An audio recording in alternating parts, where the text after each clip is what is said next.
Okay. How long have you been in the insurance space? Because if HT told me you guys have been together, like working with each other for a long time before coming to the brokerage world. Uh, Tell me a little bit about that. What was it like working with HD back in the day? Yes, so I was at the practice company for basically 7 years, almost to the Wow. day. Harold hired me when I was 20 years old. He interviewed me, everything. He recruited me. I was a waiter at a Brazilian steakhouse.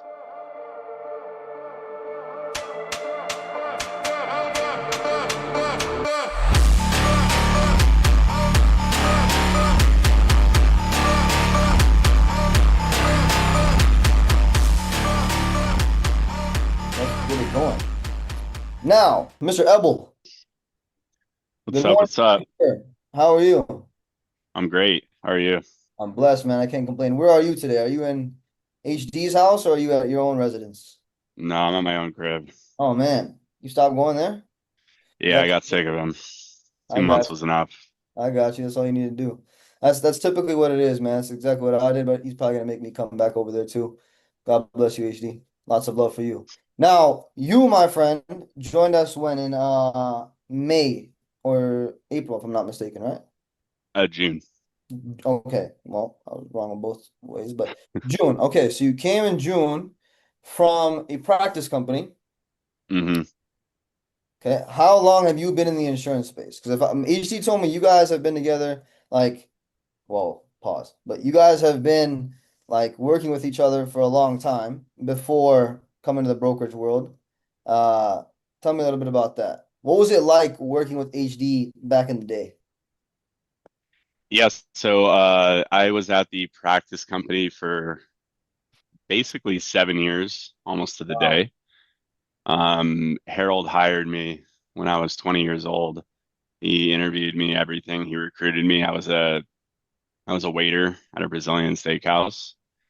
And Harold and his whole crew, they came in, they rented the restaurant, talked to Harold because he was wearing some Balenciaga shoes, and I was all super young and I love designer. So I was like, "What do you do? What do you do?" And he's like, "Just coming for an interview." And I was like, "Well, I'm kind of dumb. Like, are you sure I'm qualified for like this job?" And he's like, "You're good, bro. Just come in tomorrow." So Um, yeah, the rest is history. Worked with him for 7 years. He wasn't my upline though, because he was having some back end stuff going on, between agencies at the practice company. But he was just hanging out in the office. He was recruiting everybody. He was, still helping people out, kind of building his own team. And um, yeah, like if you know Harold, he helps anyone out. So got to know him really well. We became good friends, and um, yeah, I mean, that's pretty much, I guess, like the origins of Yes. me in the life insurance industry. That's the lore, man. So 7 years in the making. And Yeah. just to give people a little bit of insight of like what you've been able to accomplish, not just like some regular agent that came from the practice world, right? You were able to write $78,000 in business in 1 month as a producer, 91% persistency, 4 month persistency. And to give that little bit of like insight for you guys, writing 78,000 in a month at a practice company is basically like writing, you can just say double that here. Because at the practice company, you're limited to leads, you're limited to um what's it called? Carriers. It's very tough. It's very cutthroat. I also came from practice world too. So definitely understand where you're coming from. But that's insane. So basically if you were here, you would probably wrote like 150 as a single agent. You're also the youngest producer at your company to write 50K in a month. Before and it was in person too. When you were door knocking? Yeah, correct. That's crazy. A lot of gas money. But Yeah, and then yeah. obviously, and then the last thing is that you also had a very high percentage when it came to running referrals, which I definitely want to pick your brain on today because that's something that we're definitely lacking on as an organization. Did I miss anything? No, no, those are like, I guess, the highlights. Yeah, man. Beautiful. So the first thing I always want to ask, man, people who always come from the practice world is like, obviously you came from a very high performing background in the captive world, right? You weren't like, the average agent, as we already know. But what do you say is like your biggest mindset shift when transitioning to the brokerage side? And then like, why do you think so many agents from Captive are joining our agency specifically? Because we're not the only brokerage out there, but like, why us specifically? And what do you think is like the biggest mindset shift for you when coming to the brokerage world? Um, so I think a lot of people are joining this team in particular because this team is, I mean, I don't know the percentage, but there's so many people that are here from, the practice world already. And there's a lot of, esteemed agents here from the practice company world that are doing really well. And we're doing really well at, their practice companies. So people are probably wondering like, why did they leave? What's so much better over there? And, it's just kind of the bandwagon. Everyone's following what everyone's doing. So there's strength in numbers and um, you guys have grown a ton. A lot of people obviously know Harold from our previous company and they're seeing what he's doing. And he has like a really good reputation wherever he goes. Everyone loves Harold. So um, they've been able to see him go from, brand new here to having one of the biggest teams in the company. That's definitely, at least for me, that's the reason I came over here. Like I've been watching Harold for the last 3 years since he's been here, and it was an easy decision once I actually got the stones to quit. But the biggest mindset shift for me was just actually treating it like it's a business. At Mhm. our practice company, you're kind of sheltered there. They kind of hold your hand throughout everything, and you don't really need to know your numbers too well. You don't need to be on top of your business or, run it like you just opened a business. Here, you need to be really serious with it, or like if you don't know your numbers here, if you're not following up with the carriers, if you're not following up with the clients, then you're leaving so much money on the table. You're going to get chargebacks, this, that. You actually own your book of business here. And so, you want to build relationships with your clients as well. Previous Yeah. company, if you sold people, it wasn't your book of business. Like legally or according to the contract, you could not call up one of your policyholders and upsell them Yeah. because that was not your policyholder. It belonged to the company. Yeah. So just, I guess, really treating it like it's my book of business and that, someone I sell today, they could still be my client 10 years from now if they're still alive or Yeah. whatever the case is. But yeah, that was like the biggest mindset shift for me is taking it really serious because I tell everyone this is like the big league of Yeah. insurance. No doubt. This isn't, you're not playing around anymore. Yeah. No doubt, man. No doubt. The opportunities are endless, obviously. Um, But no, man, I appreciate you for touching on that because like it is true. Like I always tell people like when we do interviews too, it's like this is like a safe place for neglected agents or agents that have been, not being given the right resources or the training that they needed at other agencies. Because even some other like we basically built this agency based off the mistakes that everyone else in this industry typically makes. And I know it's a little bit, it's a little bit unorthodox in the sense where like we're very like we don't hold your hand, but we're very hands-on in the sense where we're tracking the KPIs. We're making sure that every agent that comes in here from the minute they enter to the minute that they hit the ground running, they have, and even while they're hitting the ground running, they're still getting that kind of support that they need because that's what the industry lacks as a whole. So no, man, that's huge. So, like, what do you think? Like, obviously, because this is your first time in 7 years of being in the brokerage side. A lot of people sometimes they transition from captive to brokerage, back to brokerage, crazy stuff. But what do you find to be like the most surprising thing about the differences in carrier access, comp structure, and autonomy once you've made the switch? Um, I mean, I like how legit all the carriers are. Like Yeah, they're not going to be our practice company. They would steal money from you a million different ways, and you wouldn't know how they were doing it. With these carriers, they're reputable, they're esteemed. Everyone knows Mutual of Omaha. Everyone knows Aetna, Aflac. Um, so working with carriers like that, I think it's a excuse me, it's a privilege. Um, because they take it serious, so you need to take it serious as well. Um, sorry, what was the rest of the question?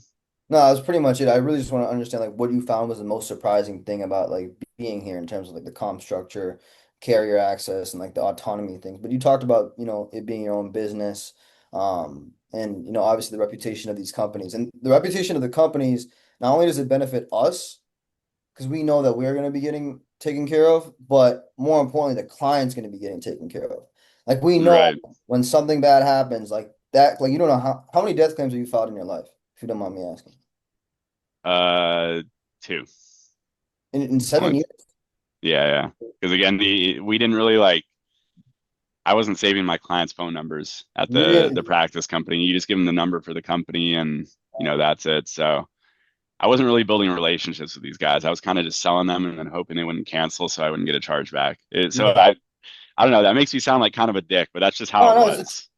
I agree with you. I agree with you because like that's exactly how it was for us. Like, 'cause, like again, I came from practice too, so I totally attest to that. Like they don't teach you those things. They just want Yeah, to turn and burn. Just close, call someone, bait switch, and then try and get them on the books. That's it. yeah, Um, but here, if you try and do that, you're absolutely in a world of trouble. And it's also just not ethical at all in the first place. But that's crazy. The reason I ask you that is because like dude, I've been in the industry only like 2 years, like a third of how long you've been here, and I've filed like two death claims myself. And that is like when you know the client's actually getting paid, it it hurts because like you spoke to that person on the phone. You spoke to the client on the phone, they were there, and then now you know that person is no longer there. And it's crazy, but it's kind of alleviating in the sense where like that person's getting paid because of the fact that we have the reputation with these companies. So it's a huge piece there. Now, I think last week or a few weeks ago, we had opened up the floor for like questions, and a lot of like new agents from the captive side had asked a few questions about like how to operate, things like that. And that's really why I wanted to have you on the call. But a lot of captive like companies, like agents from captive companies, they feel a little bit unplugged when they go independent, similar to what you've done. So what do you think has like helped you focus and like dial in early on when coming here from July to now? Because you wrote what? You wrote 40,000 like your first month or second month? yeah, yeah. Like the first, I guess, full calendar month. Okay. Um, what helped me dial in was definitely. I mean, I know every new agent isn't going to have access to this, but I drove up to the Bay and I worked at a Harold's house for 3 weeks, and I was just asking him a million different questions. Everyone, who was working out of his house, I was asking them. Doing all my trainings, reading the script. I didn't like how the script looked in the actual Google Doc. I didn't change around the words or anything, but I, made the font as big as what I like. I'm super particular about certain things, so I just kind of adjusted everything to how I like it. I asked a ton of questions. I watched people, do their presentations. I was in the training classes, stuff like that. I was role playing. I role played my script with Nico before I got released, and those were the biggest things for me. Is just I kind of treated it like I was brand new in the industry again, because you could look at, I guess, stats from my previous company and say that, oh, this guy has a better chance than anyone, but that's not how I looked at it. I looked at it as, I worked with one carrier before, completely different leads, a super niche script and sales style that doesn't really translate to the leads that we have over here and the clientele we have over here. So I treated it like I was brand new, and I wasn't going out. I wasn't drinking on the weekends. I, wasn't seeing my family or anything. Like I was in insurance jail, basically, is how I viewed it. And I think that helped a lot. And then just also giving myself grace, knowing that I was going to mess up and that it was not going to be seamless at the very beginning. And I'd probably screw up an application here and there and say the wrong thing to a client, stuff like that. That's all normal. No doubt. So just not beating myself up because of that stuff, and knowing that, even the best agents here, the Amicers, Dallin Haycocks, whoever, you know, they didn't write 30K their first week.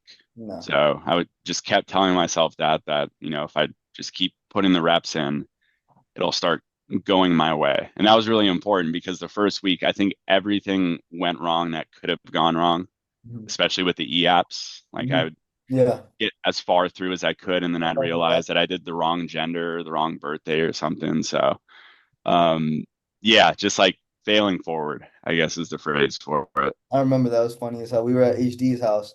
I think you had quoted, if I'm not mistaken, don't quote me on this, because I remember I was sitting there, it was my first time meeting you, and you had, I think you had quoted them on accident, like non-smoker rates, but then you realized they were a smoker, and then like the rates had to completely change. I remember that. That was, Yeah, yeah. that was a Yeah, that huge was one of gap. them. That was one of Yeah. them. But I watched you though. I watched what happened because I think what happened, it was a huge app. It was an Americo app, I remember. And I watched what you did because like you did the right thing when it's like you obviously explained to them what the rates were, and then the person clearly didn't want it anymore, but you didn't like let it hang on. You didn't get up and start moving around. You took that same dog mentality that you had when what you learned at the captive world is like just get back on the phones and keep going. You instantly you didn't take your headphones off, you didn't do anything. You just clicked that on button and you took the next call. And I think if I'm not mistaken, I don't want to make this sound like some sort of movie. But like I think you ended up closing the same day. But that's what it takes, man. That's what it takes. And also, Yeah, yeah. Yeah, didn't want to be myself. We were just laughing about it. yeah, Like Nico, we joke about everything. So, and Harold especially. So, yeah. just joke about it and move on to the next one. That's the truth, man.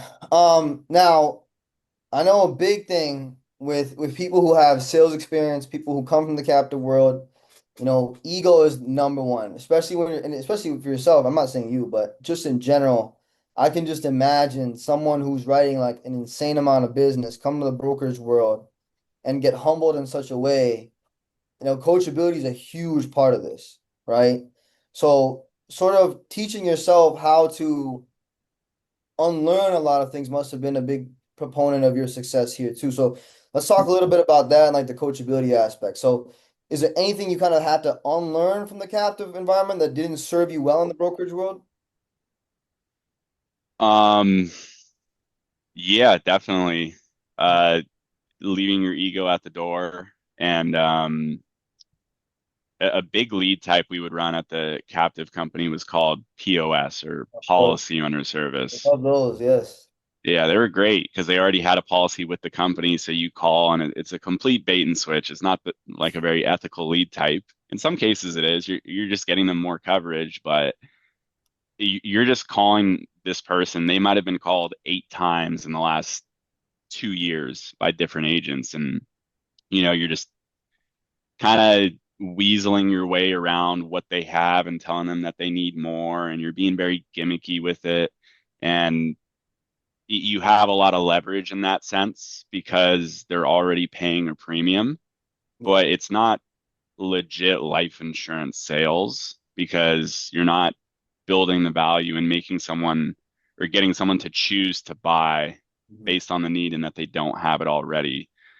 So I kind of had to go back to the basics, which is, finding new clients and, selling them their first policy, things like that. So that took a little bit of getting used to again because I'd been running the policyholder leads for the last 3 years or so. But uh, yeah, just kind of leaving the ego at the door, and you have to really care about these clients. That's the biggest thing. I won't lie, I didn't really care about most of the clients that I sold for the last 3 years, and I got very burnt out as a result because I felt like I was just, pushing numbers Yeah. essentially, Yeah. and I wasn't really building value with it.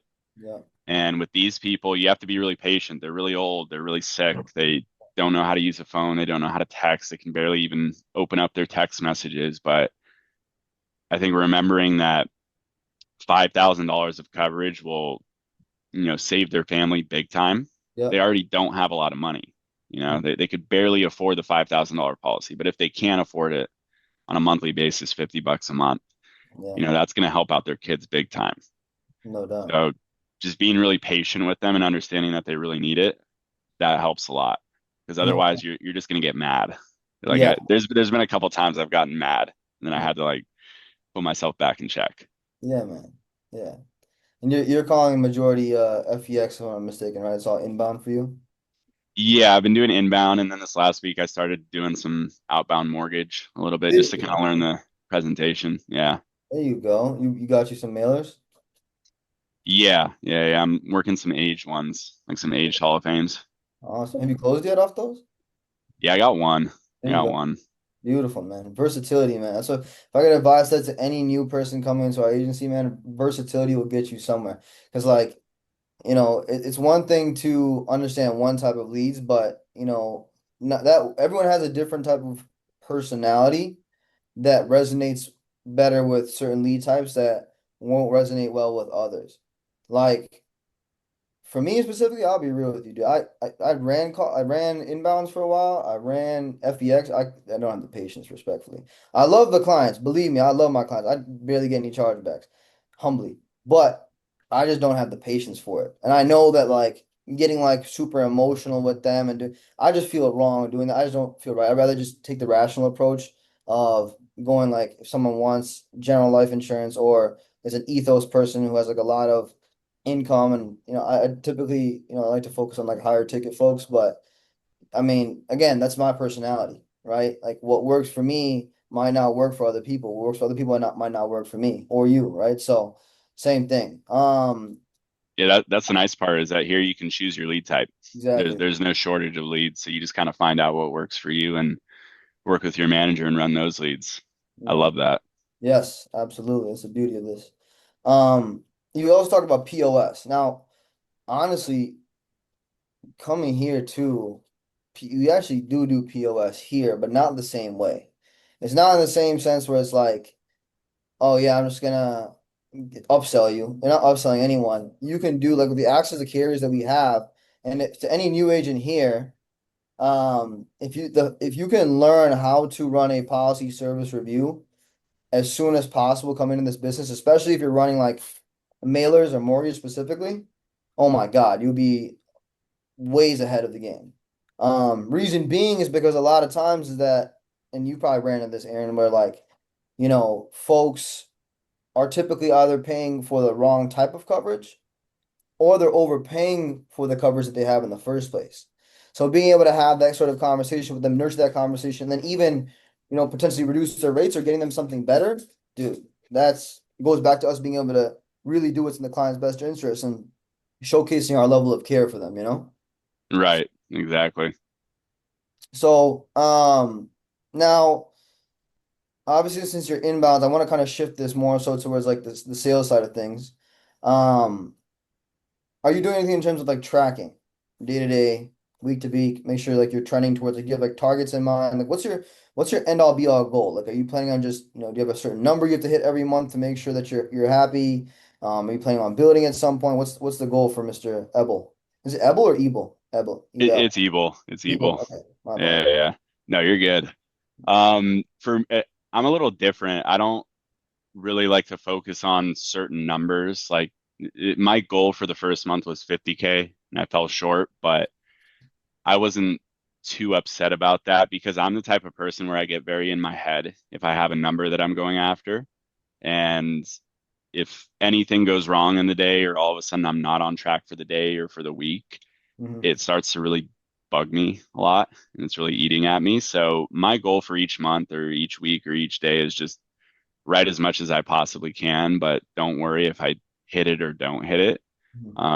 Just put the work in and if you're doing the right thing, if you're giving a good presentation every time, if you're caring about the customer and the client, then things will go right for you. Hmm. But again, this is kind of tying back to viewing clients as a paycheck and not viewing them as an actual person, is that for me, at least, I don't like fixating on that number because then I start putting the clients in like Yes, yes, I they're see. just a paycheck I see. frame Yeah. of mind. So I try to avoid that. Like I did that a lot at my previous company and it made things really miserable. I made a Mhm. lot of money, but it was still miserable. And I don't think it's the right way to sell life insurance specifically. If you're selling like Kirby vacuum cleaners or something like that, then whatever, like they don't need it anyway. So it's not a big deal. But this is stuff they really need. So you need to give each client the same amount of care that you would give your mom. Yeah, that's the truth. It's tough to teach that, but it's not even, I wouldn't even necessarily call this like sales, dude. I think a lot of people use that word and it has like a negative sort of like undertone. When in reality, what we are really doing is consulting with folks. We are really consulting with them because it's like you're at least the good guys in this industry, right? Are the ones who like can assess a client's budget, can assess a client's like way of life, and understand like they don't need some grandiose amount of coverage. They don't need to be paying a crazy amount. They shouldn't be paying a crazy amount of premium on a monthly basis, right? Um, Right. so and then some the real people, the good people, they'll walk away from those things, right? Like, dude, I'm not even gonna lie.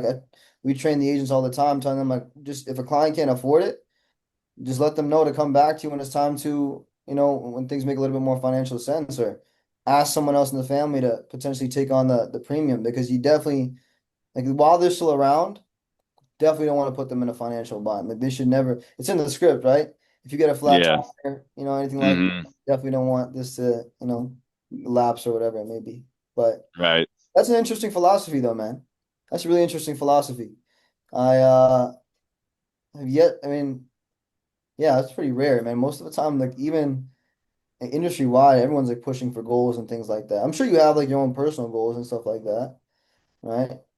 Yeah, but my goal is to not burn out, There you go. basically. When I Okay. start hyper focusing on the numbers, then I get more emotional and less logical with everything. And then I'm not having fun anymore. And then I'm too worried about myself. And I figure since I know I'm not a complete idiot, like I Mhm. can say a script and clients do like me to a Mhm. general degree.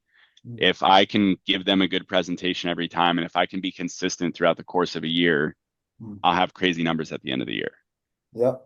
That So way. it's like it's not how much you wrote that month, because like at our previous company, they would send you a plaque Mhm. if you Yeah, wrote a certain amount of business, and it was like your gold club or whatever, and this is the you have all ring. this clout. Yeah, yeah. Yeah. Yeah. But the clout doesn't pay your bills. Consistency does. Making sure you have a book of business, you're selling every day, you're in a habit or a routine, stuff like that. That's things I've always sucked at. Like what I would just go have like a really big month at the previous company, and then I would take like 3, 4 months off because I was just so exhausted from the big month. Mhm. And what do you do when you're not working for 3 months or 4 months? You go spend all your money, Mhm. right? Bad thing. So yeah, you have nothing else to do, and you just worked really hard for a bunch of money, so you're gonna go enjoy it now. But that's not a good way to live. So Yeah. now I'm trying to be an adult and actually have an adult work schedule. And Hey, then I think it'll work out better in the long term. no doubt, man. Beautiful. Now, I want to talk a little about referrals, man, because you had a 74%, as we talked about, like, referral presentation rate. So how did you, and are you still practicing that here? Do you have a referral approach here? Or no? I'm not gonna lie. I'm not. I need to get back on it. Just here it's like you have leads, the reason my referral numbers were so high is because we didn't have a lot of leads, at least at my first agency there. So if you didn't collect referrals, you made zero money. Mhm. So we would just kind of ram it down clients' throats where it's like, hey, you can, and it's a good idea. You should still do it here, absolutely, because any referral is free money. Mhm. That's a lead you didn't pay for. It's a lead that you got for free. Um, but yeah, essentially what we would just do is we would offer like some no cost benefits, like a prescription discount card, like a $2,000 AD&D policy, and like a little free will. Mhm. They're like, hey, you're in good standing, so you're able to sponsor, your closest friends and family, Mhm. and then you just do a takeaway. How they do have to qualify. They have to be 21 years old or older, and they need to not be on probation, or they need to be employed, something like that, to give the customer something to think about that disqualifies people. That way, they're now thinking about who they can qualify and who can actually get the benefits. So that was Mhm. kind of the script for it in a sense. But sorry, I got ahead of you. What did you want to ask as far as No, that? no, it's all good. That's pretty much the next question I was going to ask you, was like, what is your actual strategy in doing that? Because I know, like, and I want to ask you too, because I know you use it emergency contacts and beneficiaries, or what? Uh, Yeah, that was yeah, you could do emergency contacts, you could do beneficiaries. Those are typically towards the end of the sale. mhm. You're not going to get volume on those. You'll get maybe one or maybe two or maybe none, honestly. I mean, you could get a beneficiary. Mhm. Um, but the main thing is for whatever referrals you collect, you want the person who's giving you the referrals to reach out to those people. Mm-hmm. and to let them know that you're going to be calling. Mm-hmm. And the way that we would do that is we would just take the initiative. And so this was back when we were in person. I would send them a text message and then I would grab their phone from them and Mm-hmm. then I would have them text all those. I would just copy and paste the text and, text it to all of the people that they gave me. Jesus. Um, we would make them do it. And then Oh, obviously people would start calling back because they're like, who hacked grandma's phone? Grandma doesn't text like this because it was a copy and pasted text. And so they would just be like, they'd just pick up the phone and start talking. And I'd be like, is that your mom? Is that your mom? And then they'd correct me. They'd be like, no, like that's my granddaughter. I'd be like, oh, give it.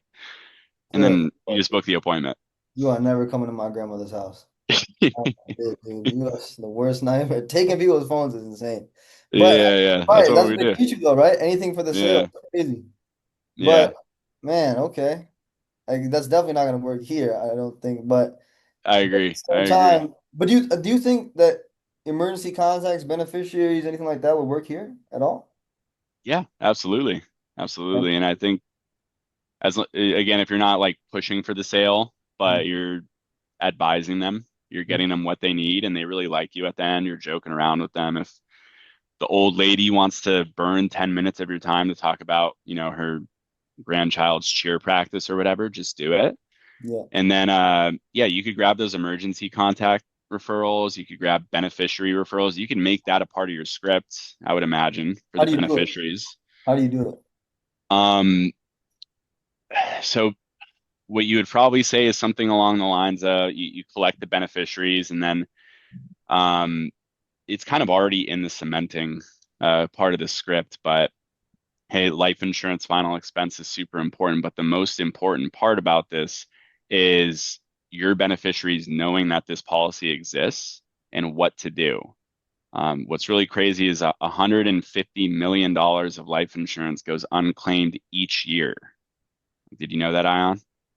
No, I actually didn't know that.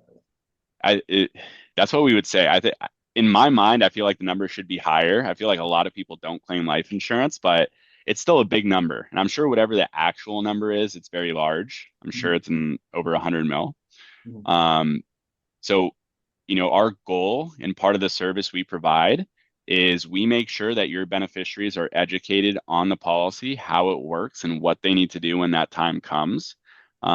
So what they'll have me do here is I'll reach out to your daughter and to your son. I'll do a quick 5-minute phone call just to go over the plan, what to do, game plan for everything. And then they'll also have access to the insurance too. So if it's something that them and their family need and they see value in it, I'm happy to, find some time to squeeze them into my schedule and get that taken care of. Of course, if it's not something that they're looking for, that's no big deal. I'll just make sure they understand how your policy works. Beautiful. Like something like that is what I would do probably. That's fine. I hope someone else wrote that down here. And luckily, this is recorded. So that's amazing, man. Um, Although we do have, I mean, now you're doing outbound. So you being doing outbound, yeah, we have a lot of leads, man. But like, if I can make any suggestion to you, just now doing outbound like for the first time, like recently here, dude, you're gonna want to collect those referrals, bro. Like you're gonna want Yeah. to that's like your biggest strength, bro. Take advantage of that. Because like inbound is sweet. Inbound is so sweet. You just have them calling. You can sit there, relax, take a call. You can be anywhere. Yeah. You're Outbound, chilling it's the real deal, man. It's the real deal. And that's like the bread and butter of this business. That's where champions are made. Um, but yeah, definitely wanna use that. So okay, for cool. sure. Now, anything like unique you do like after the sale in terms of like gifting, follow-up, review calls, or keep the referral chain strong, anything like that? I don't do any gifting or anything. I'll if the first premium is set for like 2 weeks or later, I'll do a follow-up call with them like a few days before the premium comes out just to remind them of everything and just say, hey, again, it's Aaron. If you have any questions, I'm here. Usually they don't answer, so I'll leave them a voicemail. But hey, on if you have any questions, you know how to reach me. Here's my number. Just a quick reminder for you: the first premium of $68 is coming out on Monday, and each following month it's also going to be on the second. Again, if you want to make any adjustments to the coverage, please call me before this first premium comes out. I'm happy to take care of that for you. And, if you know any family members that have a need for this, feel free to give them my number or give me their number, either way. But just kind of following up with them and making sure I touch base with them again at some point is usually Yeah, good. yeah, yeah. Because otherwise they just kind of fall in the cracks and then it's just a number. But I want to keep the relationship going, if that makes sense. Dude, I'm glad that you brought that up because I'm gonna drop some game. I don't know if this is game. I don't know if anyone else is doing this, but so the beautiful part about organizations, since we are so tech advanced, most of us have CRMs. So with the CRM, you can send out automated campaigns, you can send out messages, whatever. So what I do is, maybe you can use this. Christmas, Thanksgiving, um, July 4th, these major holidays, you can send out an automated text campaign to all of your clients that you put the sold tag on, and they will, dude, I'll tell you, like, I did this for, what was it? Christmas, earlier this year or last year, whatever. And I had a guy call me back, and I flipped it like he was one of my old clients, and I helped him get some more coverage just because the fact that we got reminded like that he had the coverage with me in the first place, and that I'm his agent. But it was just from clicking literally one button, typing in a few Yeah, letters and words, clicking a button, and it went to every single client. And now those clients, they remember you. They know who to call you. They know who to right. time comes instead of like just picking up the phone and calling a different agency. So I don't know. Maybe use that, maybe No, don't. that's fire. I'll start using that for sure on the holidays. Yeah, it's fire. It's like sending out like a thank you card, and you can even nowadays instead of sending out a thank you card, you can literally just go on Canva, edit out one of these thank you like images, and then Hmm. again attach it into the CRM, and then send that too. So that's this is all rapport building stuff. So huge piece Yep. there. Now, what advice would you give to a top producer? So we have a lot of top producers coming from the captive world. You're not the only one. What advice would you give to a top producer coming from the captive world who's just now stepping into the brokerage world? And what do you think they should be excited about when coming here? Definitely be excited for leads because there's a ton of them. As long as you have a game plan with your manager, there's going to be zero shortage of those leads. So that's the biggest thing, and I think that's why most people are coming over here is just because there's really talented producers at all these companies that don't have access to resources, and so they had a $30,000 week, which is insane. It's better than 99% of the industry, but they can't do it every week because they don't have the tools to do it. So I think that's something to be super excited about. It's not just leads in general. It's whatever leads you want to run. You want to run ethos, mortgage, final expense, inbounds, all of them. You can do that. Um, and then as far as, sorry, what was the first part of that? You said what to be excited about and what else? Like I would just basically what advice would you give to a top Advice. producer getting into the brokerage world? Gotcha. Um, General advice is again, it's going to be different. So it might not be super smooth at the beginning, but just really kind of sacrifice time in your life to learn the business because there's so much stuff to learn here. There's way more to learn here than at my previous company, but that shouldn't scare you. That should be exciting. I think the only reason it would actually be scary or terrifying that there's so much to learn is because you haven't blocked out your schedule and given yourself fair time to learn it. So for me right now, I'm trying to work 6 days a week. I'm trying to cram as much in my brain as I can in my first 90 days, as opposed to coasting and it taking me a whole year um, to learn the same thing. So I would Mhm. say if you can, try to sacrifice a bunch of time just to really go headfirst into this thing in the beginning, because then it'll be smooth sailing after that. You want to learn as much as you can, as quick as you can, and then just, care about the clients. That's the biggest thing, and sales will come. Sales will come. Beautiful, beautiful. And last thing I was want to ask before I want to start taking on questions and stuff like that. I'm sure a lot of people have questions for you. Um, and you talked about 30K a week, right? You gave an analogy of 30K a week. I want people to understand if you write 30K a week, you're not depositing 30K in your bank. That's the realest number that you need to be able to scale your own personal book of business, right? Right. That's another big thing when coming to this side is that even on the brokerage side, you see so many agents, they'll have a huge month, but then like the next month, now they're swimming in chargeback debt because all the people they just hard sold are now no longer staying on the book. So now they're having to like they write the same amount of business, right? 30K in one week, 30K the next week, but they're not making the same amount of income because now they're negative. They're Right. debt, it's crazy stuff. So Yeah, yeah. going back to taking care of the agent, taking care of the client. But one thing a brand new agent could implement today to increase their odds of hitting like 10 to 15K a month faster. Um, for me, I've always, at least starting at a company, I've always been super anxious going into presentations and really worried about making the sale. And that'll affect your performance for sure because you're thinking about something that hasn't happened yet. So I always try to compartmentalize and uh, this is like a big mindset thing for me is it goes back to like meditation or being mindful, things like that, is that you don't know if they're Rita, going to this give is you Chris. I was giving you. you don't know if they're going to give you an objection yet. You don't know what they're actually thinking. In the past, I would do Zoom appointments. You'd see like the husband, he's like sitting there like this. He looks super grumpy, and you're like, oh crap, like this is going to be a tough one. These people aren't going to buy. But you need to catch yourself having these negative thoughts. One of my old mentors, he actually had a really good thing he said the other day, which I thought was so cool, is that if you anytime you're being negative, all you need to do is catch yourself being negative. And then if you can catch yourself doing it, if you can be mindful of your own thoughts, you can ask yourself, is being negative right now, is that actually doing anything for me? Is that benefiting me at all? 99% of the time, the answer will be no. So then you can just choose to be positive instead. Like it's all a choice. And if you choose to be positive and go into it and give these clients a fair shot, your odds of closing are so much higher because you're not worried about the million negative things that haven't happened yet. You're just worried about focusing right now. What sentence of the script am I on? How can I make this sentence sound the best?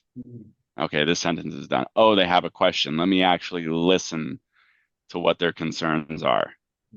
So many people are listening to respond instead of listening to understand what the Mhm. clients are saying. So if you can really take yourself out of the picture and just put all your focus on them, your close ratio will be so much higher. You'll feel way more comfortable. And then at the end of the presentation, even if you didn't sell them, you won't be in your head or you won't be beating yourself up about it. You'll know you gave it your best shot. And then you'll be looking for problems to diagnose. You'll be going at it from an analytical standpoint instead of an emotional standpoint. So that's something I have to always remind myself because I can get kind of emotional in the field. So There I you have go. to dial it back a little bit. There you go. Beautiful, man. That's a beautiful way to conclude here. Aaron Ebel, ladies and gentlemen. Ebel, appreciate you very much for your time today, my friend. I'm gonna Thank take you, some sir. questions. I'm gonna take some questions.